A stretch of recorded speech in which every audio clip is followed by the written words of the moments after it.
How precisely does a biological male come to the conclusion that he is really a woman? How does this process work? If he arrives at this conclusion based on the fact that he feels like a woman, how does he know what it feels like to be a woman if he's not one? Is it not circular logic to say that he knows what it feels like to be a woman because he feels like one and therefore is one?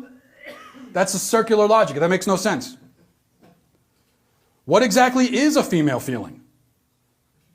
Maybe some of the ladies here can help me out with that. Even if it made sense to speak of female feelings and female thoughts, and even if it were possible for a man to know that he was experiencing one, why would that mean that he is a woman instead of just a feminine man? We used to have those. Those used to exist.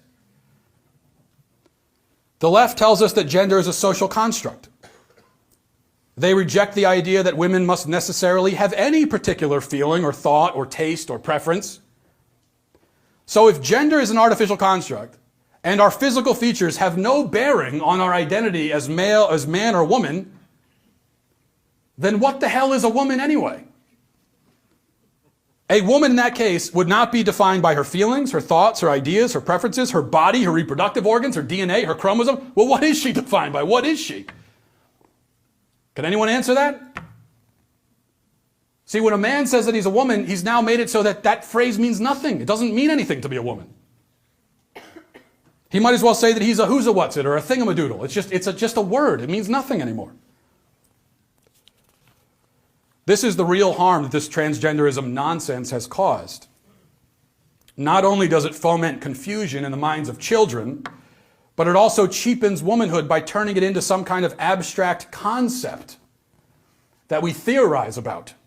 So you women in the audience, you're not even people. You're just these abstractions, according to the LGBT folks. Or, if not that, then womanhood is a costume that you can put on and wear.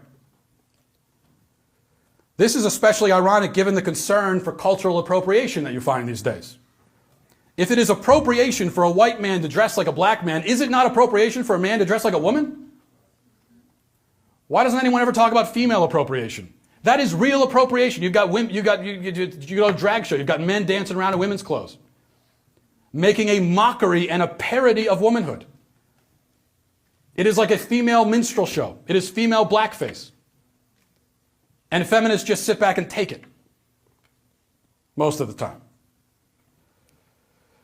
Speaking of irony, the left for so long has tried to tear down gender constructs, but transgenderism only enforces the constructs that they were trying to tear down.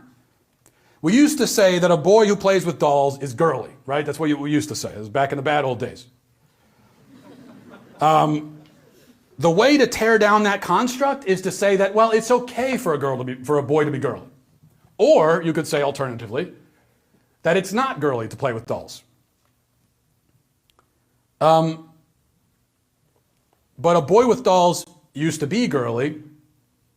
Now he's literally a girl, we say.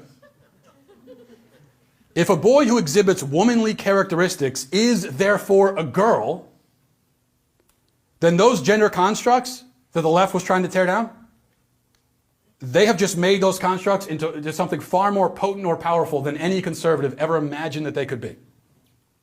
That's why I object to redefining gender.